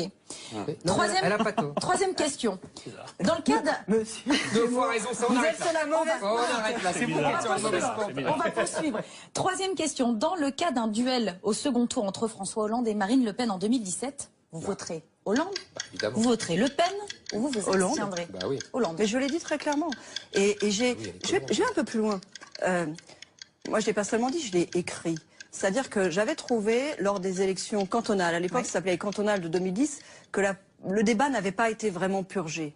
J'ai écrit un livre qui s'appelait Le Front Antinational pour dire pourquoi je m'opposais à cette idée du ni-ni. Pourquoi je ne voulais pas qu'on renvoie dos à dos Front National et le Parti Socialiste. Ouais, à l'époque d'ailleurs, j'étais ministre numéro 3 du gouvernement. La position n'a pas fait un tel scandale.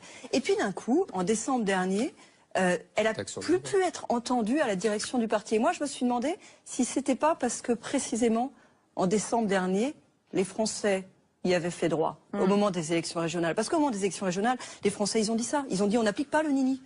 Pour nous, on ne le met pas sur le même plan. Ça ne veut pas dire qu'on est devenu socialiste pour les électeurs de droite. Ça veut dire juste que entre les deux, on fait une hiérarchie. Très bien. Et dernière question. La droite républicaine, parce qu'il y a dans la droite républicaine beaucoup de gens qui sont capables de comprendre ce qu'on leur dit. Donc je pense que ce mouvement de dépassement auquel j'ai appelé reste toujours valable. Et aujourd'hui, il se trouve qu'il y a une rencontre à l'Assemblée nationale dans laquelle interviendront Arnaud Montebourg et Henri Guénaud, mais d'autres également, des députés qui seront présents dans la salle. Par conséquent, je reste fidèle à cette idée que pour sortir des difficultés grandissantes que je vois devant notre pays, eh bien, il faudra que celui-ci se rassemble, et se rassemble sur une ligne de salut public. Très bien. Merci beaucoup. Merci infiniment, Jean-Pierre Chevènement, d'avoir participé à notre émission. Zemmour et Nolot revient juste après la pub avec une femme candidate à la primaire Les Républicains. Une quadra qui veut, malgré ses 3% d'intention de vote, incarner la relève. Nathalie Kosciusko-Morizet nous rejoindra sur ce plateau, alors ne bougez pas.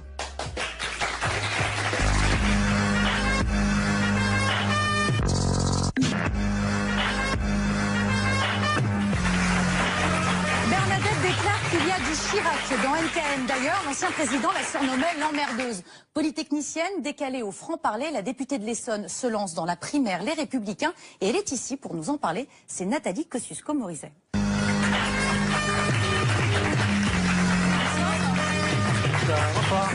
Prenez le temps de vous installer. Alors, avant de commencer notre entretien, j'ai quelques toutes petites questions à vous poser, si vous le voulez bien. C'est le QCM.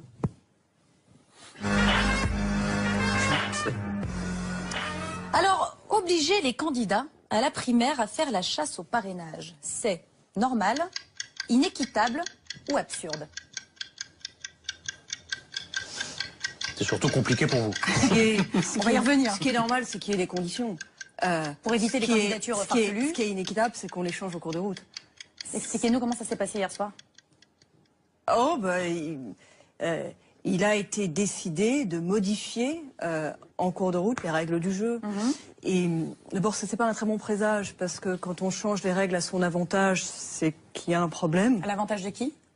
À l'avantage d'un espèce de trustee, de candidat qui voudrait rester dans un entre-soi.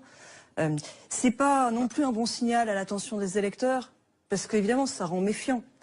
Normalement, c'est la primaire de l'alternance. On essaye d'attirer tous les électeurs, les Français, qui veulent l'alternance.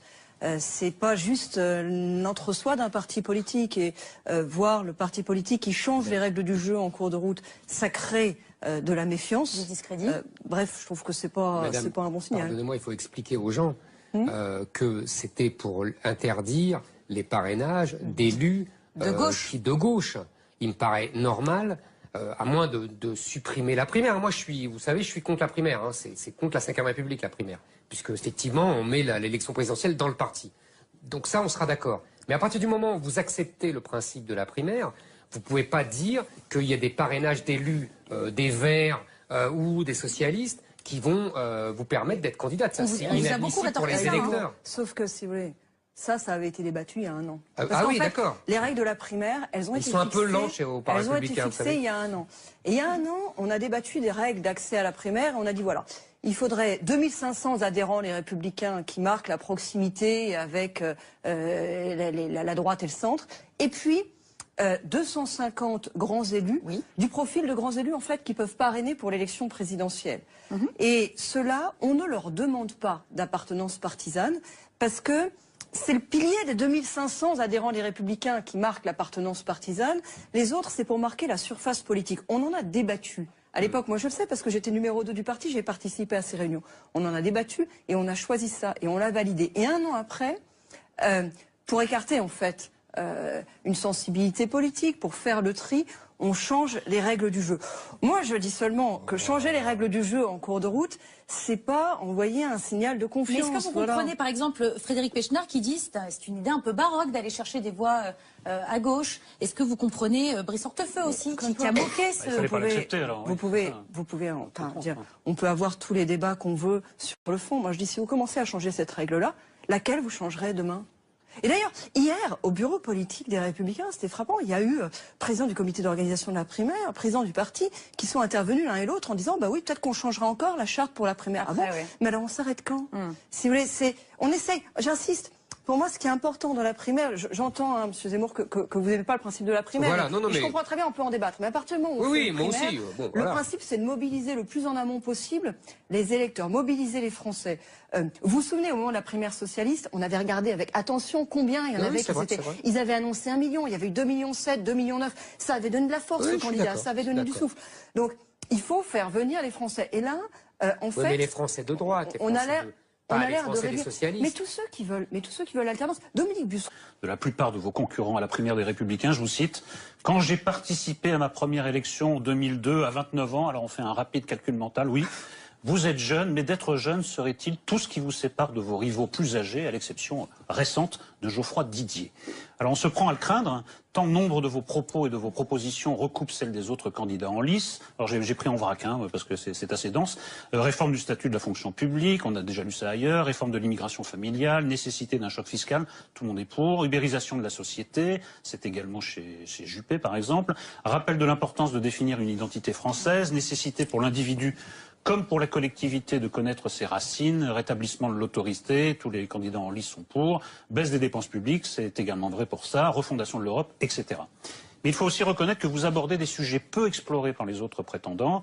La France a raté le tournant de l'automisation, écrivez-vous, il s'agit à présent de ne pas faire la même erreur avec l'économie numérique et l'économie collaborative. Autre originalité, le féminisme, auquel vous êtes la seule à faire place, et d'après ce qu'on a vu, c'est pas très étonnant, et l'université, au sujet de laquelle vous en appelez à une révolution sur la question de la sélection et de la gratuité des droits d'inscription. Bon courage, Madame Kosciusko-Morizet, c'est le genre de mesure qui met des millions de jeunes dans la rue. Et dans une moindre mesure, vous êtes une des seules à insister à ce point sur l'écologie. Et également, vous êtes une des rares à prôner, à être plutôt contre le nini. Alors, parmi les surprises du livre, un jugement assez mesuré, en tout cas plus mesuré que je ne m'y serais attendu sur Patrick Buisson, auquel vous reconnaissez au passage d'avoir une vision. Et également, parmi les surprises, l'apologie de l'assimilation comme modèle d'intégration. Et le livre se clôt par un éloge du pouvoir féminin comme subversion ultime, tout comme il s'ouvrait par la première raison de voter pour vous, vous êtes jeune, il se termine donc par la seconde raison de voter pour vous, vous êtes une femme. Alors moi, ça appelle deux questions pour moi, vous finissez par ça quand même. Oui, enfin, c'est pas du tout des raisons que je mets en avant. En revanche, il y a bien d'autres propositions dans le livre qui sont en revanche très différentes de celles des autres candidats. C'est ma lecture subversive et subjective. Il y a plein d'autres choses subversives. Je vais vous le dire, moi, je vais vous les pointer du doigt.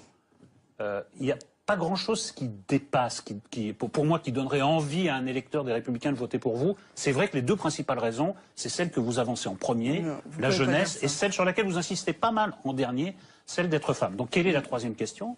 La troisième plutôt raison de voter pour vous. Et la deuxième question, alors c'est pas propre à vous, mais j'ai l'impression en lisant ces livres que c'est moins un exposé de convictions personnelles, ça vaut aussi pour vos candidats, qu'une sorte de programme attrape-tout où il faut fâcher personne. Au sein des Républicains, ni la veine centriste, ni la veine droitière, et j'y vois un effet très pervers des primaires. En fait. Voilà les deux questions. Je ne veux pas mettre en doute le fait que vous l'ayez lu, mais à vous entendre, franchement, j'y crois pas, parce que mon livre... Je résume.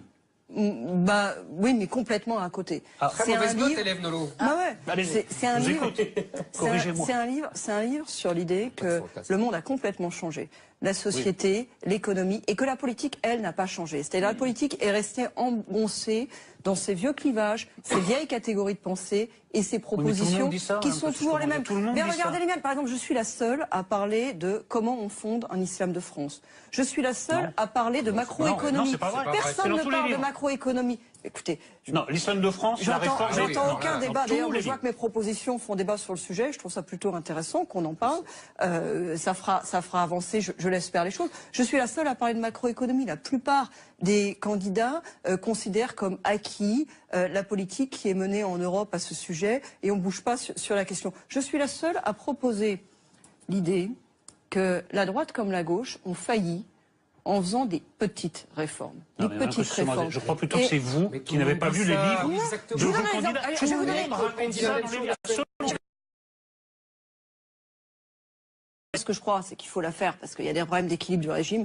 Mais de toute façon, ça suffira pas. Ce qu'il nous faut, c'est la retraite à points. La retraite à points, elle est à la fois plus juste, elle est à la fois plus transparente et elle permet plus d'agilité. Parce qu'en fait, à terme, avec la retraite à points, vous n'avez pas la même durée pour tout le monde. Vous avez du choix pour les personnes. Deuxième exemple. Moi, je pense qu'ils sont tous dans une société à l'ancienne, une vision très verticale du pouvoir, dans laquelle on vous dit ce que vous allez faire, comment vous allez le faire. Et je crois qu'aujourd'hui, notamment avec le numérique, avec la façon dont la société se transforme, dont nos valeurs sont transformées, mais prenez l'économie numérique, ça veut rien dire. Il y a des valeurs qui vont avec. Je pense qu'on est dans une société dans laquelle on est en quête d'autonomie, on est en quête d'indépendance. Par exemple, ils s'obsèdent tous sur la question des paramètres et du reparamétrage des CDI, des CDD. Moi, je crois que le vrai sujet aujourd'hui, c'est le développement du travail indépendant. Et en matière de travail, l'essentiel de mes propositions vont pas seulement à l'entreprise individuelle. Le développement du travail indépendant. Du monde du travail. C'est pas seulement ça. C'est je dis que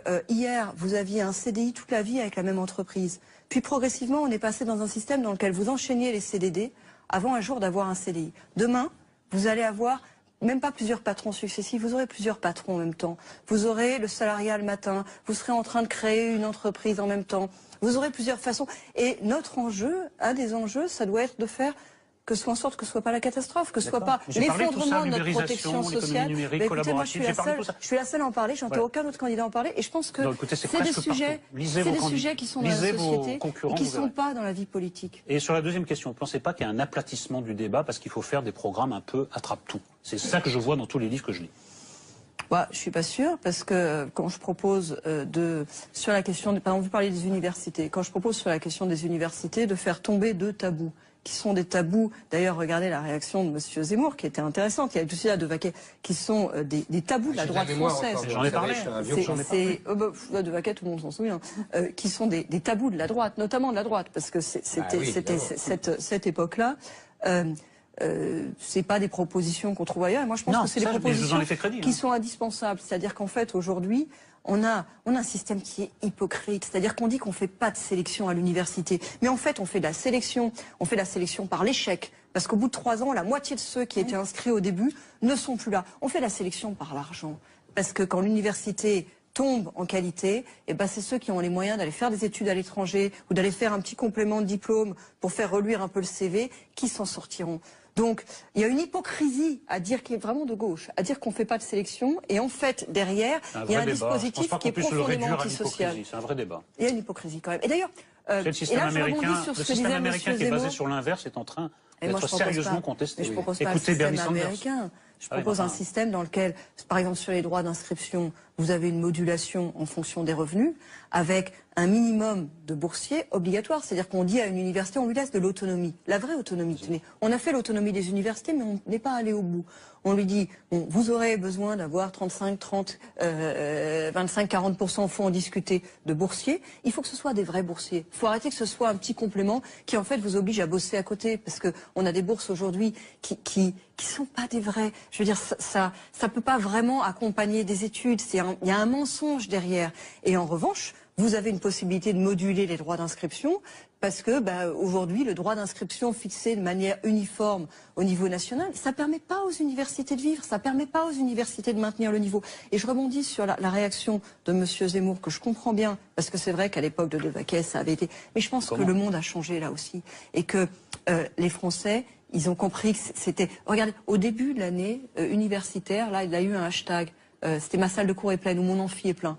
C'était tellement bondé dans les universités, vous vous souvenez, que les élèves eux-mêmes se sont mis à protester et à dire c'est pas des conditions de travail possibles. Ah non mais ça, c'est une contestation qui monte dans l'université aussi, y compris du côté des profs. Moi j'ai reçu le soutien d'un certain nombre de profs sur cette initiative. Je vous écoute et je vous écoute depuis longtemps et je pense que En fait, vous avez un problème d'identité. C'est-à-dire que, d'abord, on parlait de vos relations avec les Républicains. Nolo vous disait que vous êtes de la famille et tout. Moi, je pense que pour les électeurs de droite, vous êtes quelqu'un de gauche, et pour les électeurs de gauche, vous êtes une bourgeoise. Donc déjà, ça pose un vrai problème. Vous êtes chez vous nulle part. Je pense que et depuis que je vous suis, c'est toujours la même chose. En fait, les gens de droite vous détestent beaucoup plus que les gens de gauche. Il faut que vous le sachiez quand même. Je pense que vous le savez. Ceux de droite que vous fréquentez, j'en doute pas, monsieur Zemmour. Mais c'est une droite un peu particulière. La droite, vous savez, d'après les sondages, on en a parlé déjà avec Nolo, 80% des électeurs UMP, enfin républicains comme on dit aujourd'hui, sont très près de toutes les thèses que je défends. Donc ne dites pas les gens que je fréquente seulement. C'est pas 4 personnes, hein, c'est des dizaines de millions de gens. Je suis sûr que vous avez plein d'amis. Non, mais si c'est ça le problème. Vous êtes trop bonne. Deuxièmement, après, vous chevauchez le cheval habituel qui est de la modernité. Vous savez, j'entends ça depuis des décennies. Tout le monde est moderne. La République moderne, disait Chevènement. Mais moi, très peu, parce que justement, il est daté. Mais c'est une moderne, oui, mais voilà, on est bien d'accord. En général, la modernité, le mot moderne, il correspond à une époque. On est bien d'accord. Mais ça ne veut pas dire qu'il ne faut pas être contemporain, qu'il ne faut pas voir le monde changer autour de soi. Oui, mais et l'accompagner quand on fait de la politique. Non, mais d'accord, mais vous secouez beaucoup de mythes. Par exemple, quand vous dites, oui, c'est fini le salariat, le matin on sera salarié, puis après on sera indépendant. D'abord, si c'est ça, si c'est le retour au travail à la tâche, comme dans les livres de Steinbeck, moi je vous la laisse votre modernité. Et deuxièmement, c'est un mythe. Aujourd'hui, il y a quand même 85% de salariés qui sont en CDI, contrairement à ce que nous bassine. Et quel pourcentage de ceux qui trouvent un emploi qui trouvent en CDI? Mais parce qu'au départ, parce qu'ils le trouvent en CDD. Mais vous êtes de mauvaise foi. Parce qu'on fait très peu de CDI. Vous êtes de mauvaise foi comme tous les gens de CDI. droite aujourd'hui. Il y a le stock c'est des CDI. Et oui, ça fait 80% le stock. Les nouveaux, c'est des CDD. Oui, mais les CDD, ils finissent par rentrer en CDI. Bah, pas souvent. Mais bien sûr que si. Pas tous, ils sont 80% à rentrer en CDD. Mais finalement, ils agrègent au CDI. Vous avez beaucoup de Français qui enchaînent des CDD et de l'intérim. Et c'est une tendance du marché du travail. Mais je sais. Et l'auto-entrepreneur. Question, être une femme chez les Républicains.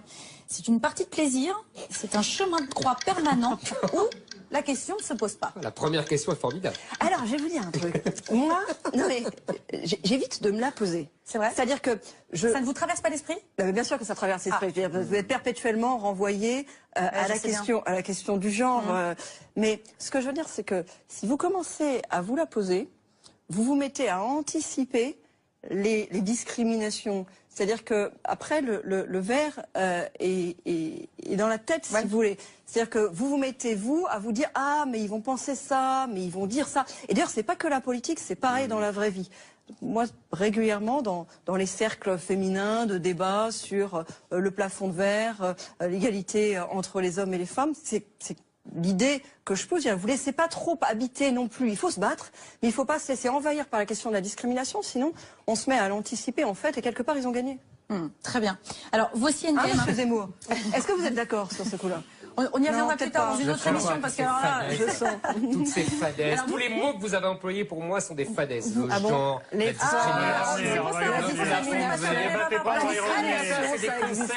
dommage, ça démarrait tellement bien. Allez, on pourrait comparer les salaires. Moi, je connais que la réalité. Je veux bien. Alors, vous pouvez nous dire votre salaire et dire le salaire de madame? On fait pas le même boulot. Et on n'a pas le même âge. Et pourtant, on n'a pas le même âge.